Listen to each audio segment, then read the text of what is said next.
So go ahead. Am I audible? Yes. Very good afternoon, everyone, and it's my proud privilege to be here to share my knowledge on alpha cell. Whenever we talk of diabetes, we talk of beta cell. We never talk of, so it's little out of the box. And alpha cell as a novel target now in future. We have already started the treatment like that for diabesity.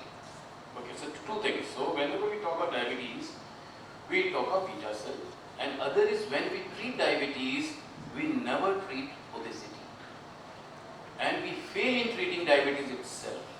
So overall, last year 2023, there is a publication ICMR and in-depth study 17, Dr. V. Mohan group. It has been completed in almost all the states of India. According to them, only 24.6% of the patients achieve target less than 7%.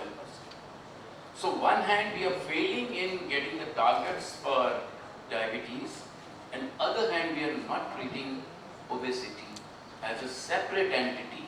We're giving treatment for hypertension. So can we have some agents which have effect on both glucose control as well as weight control? Okay. So there's no conflict of interest, it's purely a scientific discussion. So beta cells produce insulin and alpha cells produce glucagon, we all know that. But they are placed very close to each other, two enemies kind, One is bringing down glucose. Why? To keep a check on each other. Okay? Like God has placed these two near, because when the glucose falls, glucagon comes up. And when glucose go up, insulin increases, but at the same time, insulin inhibits glucagon through paracrine effect not to get secreted from the alpha cells at that point of time. Okay? So they are very close and they have a control on each other. And there is an interconversion of these possible. That is what I am saying, that beta cells, we say, diabetes is a progressive disorder. Beta cells die, almost 6% every year, and ultimately they fail. But overall, there is one part is apoptosis. That is one part. Most of the beta cells become dysfunctional. This you have to remember. All do not die. That is why even in elderly people, long duration of diabetes, sulfonylureas are still effective. Small dose of sulfonylurea, you remove sulfonylurea, you have to increase other medications. You must have seen that. So 20 years of diabetes, I've seen many elderlies only on sulfonylureas they are controlled. So beta cells, they don't die, all of them. So one part is the death, other is a dysfunction. And this dysfunctional beta cells can be brought to normal functioning beta cells. Try to understand. This is what is now the reprogramming of alpha cells to become beta cells. Are you understanding? So ultimately, beta cells have to come into play. But we can reprogram alpha cells. Now, glucagon was, invented the next year when insulin was invented in 1922 and glucagon in 1923. But nobody knows. Last year was centenary year for glucagon. Okay. Now the beauty is that glucagon not only increases glucose, it also has satiety. It makes you feel full early, as well as it increases energy expenditure. Okay. So glucagon, the one function is increasing glucose levels when there is a hypoglycemia, but more than that it is a catabolic hormone, it increases energy expenditure. So can we have some agents which increase energy expenditure at the same time? So there is reduction in weight as well as control of glucose levels also. This is very important point. Okay. Now the bihormonal theory we already know, alpha cells and beta cells. So alpha cell, there is in type 2 diabetes there is a insulin deficiency and there is a hyperglucogonemia. We already know that. Now this is important that alpha cells, like before this one, just a moment. Yeah. So see this This is the duct, pancreatic duct. There is a progenitor cell here. Can you see this? Can you see this, moving? Yeah. And then the alpha cells. So alpha cells come before beta cells. From progenitor cells, stem cells, first is alpha cell and then it's beta cells. Is that clear? So alpha cell are the guardian of beta cells. Parent. Because they're coming before. Okay?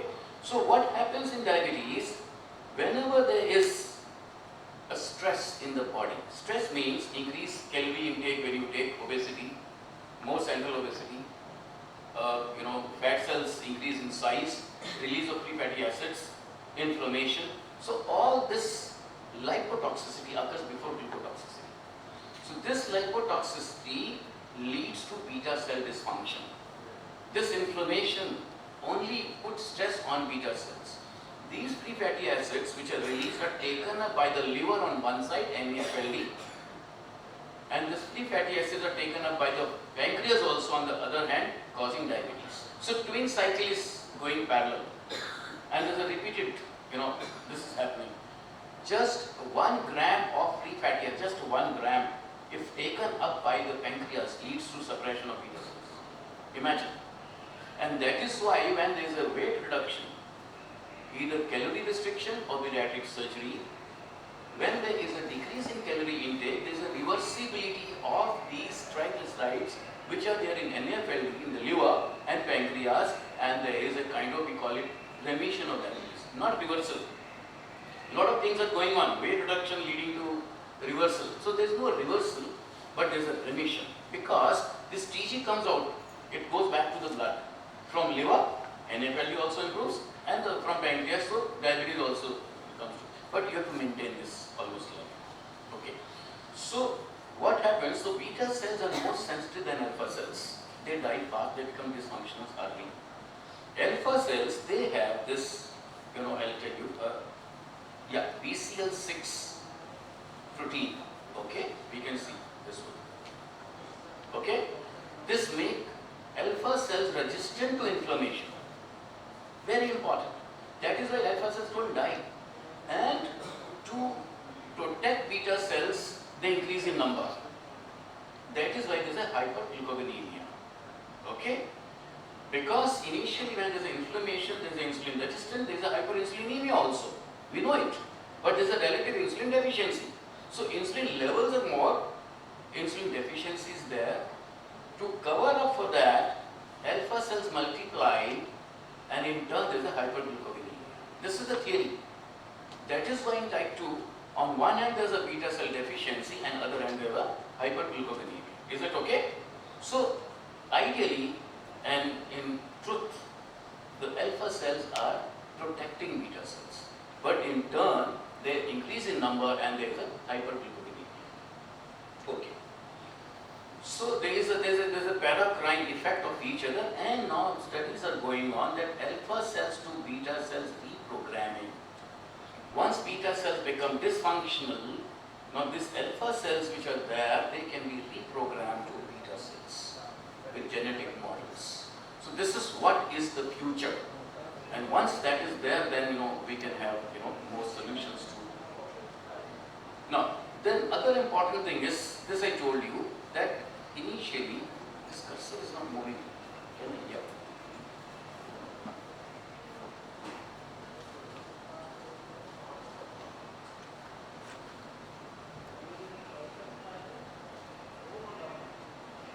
No, this is, yeah. Okay. So one is apoptosis, I told you. Other is de-differentiation. Beta cells become dysfunctional. Okay, and they are not functional. So this becomes kind of a non-beta cells. Now from non-beta cells also there can be a trans-differentiation from other cells to beta cells, and these beta cells also can become refunctional, re-differentiation. So these are some important things which I think needs attention now. Okay, so basically now we can see. Now this is a mature beta cell. These are de-differentiated beta cells. This is stressed beta cells whenever there is more calorie intake and all. And this, basically either like de-differentiated beta cells, they become trans-differentiated to other kind of cells. So these reprogramming, once it is done, this stress beta cells can be reconverted to mature beta cells by reprogramming. Okay. Now, so overall, what we are looking is good effects of glucagon, that is basically energy expenditure. So we can have antagonist of glucagon, the work is going on. Antagonist of glucagon will increase glucose levels and glucagon agonist will increase energy expenditure, weight loss, treatment for obesity. That is why there is a dual peptide, there is even a triple. Retatrutide, you must be knowing last year ADA, the phase 2B trial has already been completed. Retatrutide is GLP-1, GIP with glucagon receptor agonist. So glucagon receptor agonist, which appears negative because it will increase glucose level, but it will increase energy expenditure also. So there is a combination of GLP-1, GIP and glucagon receptor. This is the future. Because last decade was SGLT2. The next decade is not GLP-1. Take my words. All incretins. All incretins.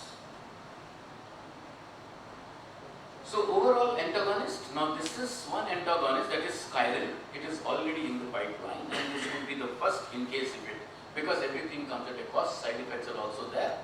And so it is too early to say today. But work is going on glucagon antagonist. And glucagon antagonists have shown a lot of effect even on heart failure. Heart failure, we are losing the battle. We have 4 pillars of MRAs, ARNI, SGLT2, beta blockers, but still we are losing the battle. So we need more medications. So glucagon antagonists in animals have shown they are effective in heart failure also. Suppose we are giving a treatment for diabetes, but in addition we are getting something benefit for heart failure also. Agonist, I have already told you that is basically glucagon receptor. Now this is the one, retatrutide. In India we don't have, but this terazepatide is already there in US. It's a dual GLP-1 with GIP. You must be knowing with the name Monjaro. It reduces the weight, it reduces is a maximum till date. Because semaglutide, what we know is as shown, but that is only GLP-1. Only GLP-1. Terazepatide is GLP-1 with GIP. And this retatrutide, the center one, this is a triple. Means GLP-1, GIP with glucagon receptor agonist. Okay, this is the future. 2B trial has already been completed. And this would be the molecule of the future. I'll show you the next slide. It's very, very interesting.